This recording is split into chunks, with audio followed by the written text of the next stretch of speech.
दिल्लीत अमित शहांच्या निवासस्थानी मुख्यमंत्री फडणवीस आणि जेपी नड्डांची बैठक। फडणवीस शहा नड्डांमध्ये जवळपास तासभर चर्चा। मंत्रिमंडळ विस्तारावर यामध्ये चर्चा झाल्याची माहिती।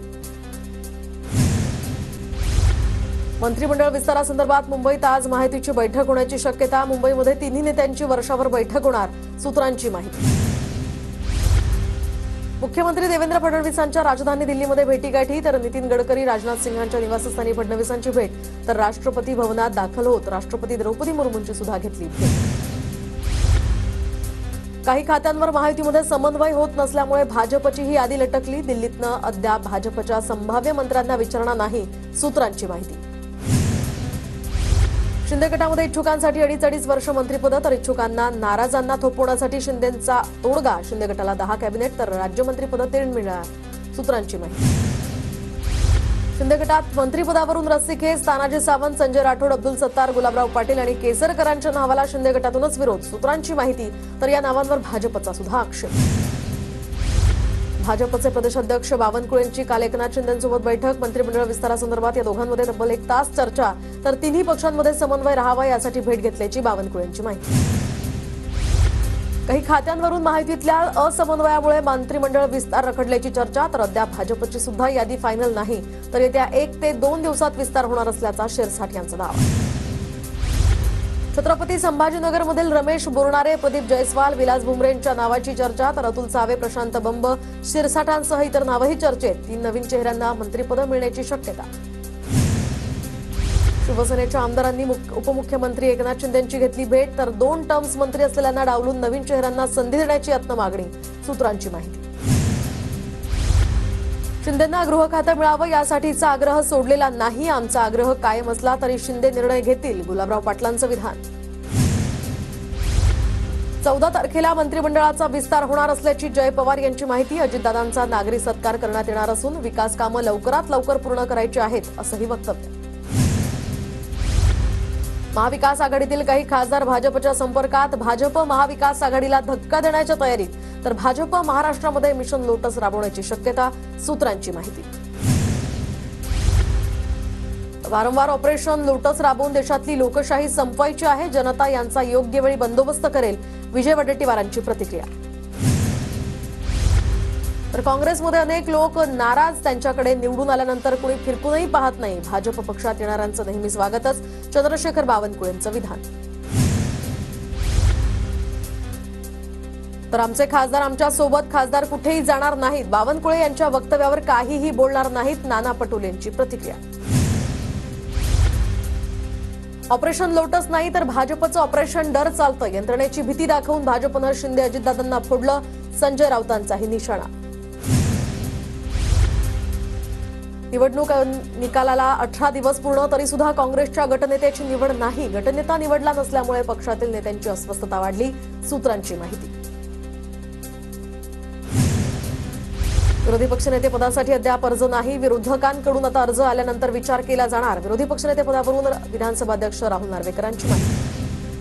विधानसभेमध्ये विरोधी पक्षनेते पद ठाकरे गटाला दिल्यास विधान परिषदेमध्ये विरोधी पक्षनेते पदावर काँग्रेसचा दावा असणार, सूत्रांची माहिती। तर विधान परिषदेमध्ये ठाकरे गटाचे 7, काँग्रेसचे 8 आणि पवार गटाचे 5 सदस्य, तर विधानसभेमध्ये ठाकरे गटाचे 20, शरद पवारांचे 10 आणि काँग्रेसचे 16 आमदार। परभणी तोडफोड आणि जाळपोळ प्रकरणामध्ये 40 जण पोलिसांच्या ताब्यात, विविध पोलीस ठाण्यांमध्ये गुन्हे दाखल, दंगलखोरांना शोधण्याचं काम सुरू, नांदेड परिक्षेत्राचे आयजी शहाजी उमप यांची माहिती। परभणीमध्ये सध्या परिस्थिती नियंत्रणात, माथे फिरून संविधानाची विटंबना केल्यानंतर आता आंबेडकरी अनुयायांकडून जाळपोळ, तर आंदोलन नियंत्रणात आणण्यासाठी पोलिसांकडून अश्रुधुराचा वापर। परभणीमध्ये झालेल्या तोडफोडीनंतर जालन्यात सुद्धा अलर्ट, तर आंबेडकरी संघटनांकडून आज जालन्यातील मंठा शहर बंदची हाक, संघटनांना शांतता पाळण्याचं आवाहन। परभणीतील घटनेच्या निषेधार्थ हिंगोलीच्या वसमतमध्ये सुद्धा कडकडीत बंद, आंबेडकरी अनुयायांकडून वसमतमध्ये बंदची हाक, तर आरोपींवर कठोर कारवाई करण्याची आंदोलकांची मागणी। सर्वांनी कायदा आणि सुव्यवस्था राखावी, प्रकाश आंबेडकर यांचं आंदोलकांना आवाहन। संविधानाचा अपमान करणाऱ्यांवर प्रशासनानं कठोर कारवाई करावी, आंदोलनामागे कोणी सूत्रधार आहे का ते तपासावं, रामदास आठवलेंची प्रतिक्रिया। परभणीतील प्रकार एका माथेफिरूनं केलाय, त्या माथेफिरूची कल्पना परभणीकरांना सुद्धा आहे, संविधान आपल्यासाठी सर्वोच्च आहे, कायदा आणि सुव्यवस्था राखण्यासाठी सहकार्य करा, गिरीश महाजनांचं परभणीकरांना आवाहन। बीड जिल्ह्यामध्ये प्रत्येक ठिकाणी दहशतीचं वातावरण आहे. दहशत करणाऱ्या लोकांना प्रशासन आणि काही नेत्यांकडून संरक्षण दिलं जात आहे. माजलगावचे आमदार प्रकाश सोळंके यांचा निशाणा, तर संतोष देशमुखांच्या कुटुंबियाला वाऱ्यावर सोडणार नाही, सोळंकेंचं आश्वासन. मस्साजोगमधील घटनेवर धनंजय मुंडेंची फेसबुक पोस्ट, तर पोलिसांनी योग्य कारवाई करून दोषींना शासन करावं. या घटनेच्या आडून कुणीही राजकारण करू नये, धनंजय मुंडेंकडून पोस्ट करत आवाहन. कुर्ला बेस्ट बस अपघातातील बसच्या आतमधील सीसीटीव्ही व्हिडिओ समोर. अपघातानंतर प्रवाशांमध्ये एकच गोंधळ. धावत्या बसमधून काही प्रवाशांनी उड्या मारल्या. कुर्ला बेस्ट बस अपघात प्रकरणानंतर आता भाडेतत्वावरील चालकांना वाढीव प्रशिक्षण देण्यात येणार. परवान्यांची सुद्धा तपासणी केली जाणार. चौकशी समितीचा अहवाल आल्यानंतर आता तातडीनं कार्यवाही होणार असल्याचं बेस्ट प्रशासनाकडून स्पष्टीकरण. माजी पोलीस महासंचालक संजय पांडे यांचा गुन्हे शाखेनं जबाब नोंदवला. कथित गुन्ह्यामध्ये अडकवण्याची धमकी दिल्याचं हे प्रकरण. धुळ्यामध्ये युवा सेनेचा चावरा शाळेच्या मुख्याध्यापकाला घेराव, तर विद्यार्थ्यांना दिल्या जाणाऱ्या शिक्षेच्या मुजोरीविरोधात युवा सेना आक्रमक. वकील संघटनेचं मुख्य न्यायमूर्तींना पत्र. मुंबई उच्च न्यायालयाच्या आवारातील प्लास्टिकवरील बंदी मागे घेण्याची यत्न मागणी. ठाण्यातील माजीवाड्यामध्ये म्हाडा 7 मजली वृद्धाश्रम आणि नोकरदार महिलांसाठी वसतिगृह बांधणार, तर MMR ग्रोथ हब अंतर्गत म्हाडाचा हा निर्णय. नवीन वर्षात केस कापणं आणि दाढी करणं 20% महागणार. 1 जानेवारीपासून नवी दरवाढ लागू करण्याचा सलून आणि ब्युटी पार्लर्सच्या व्यावसायिकांचा निर्णय.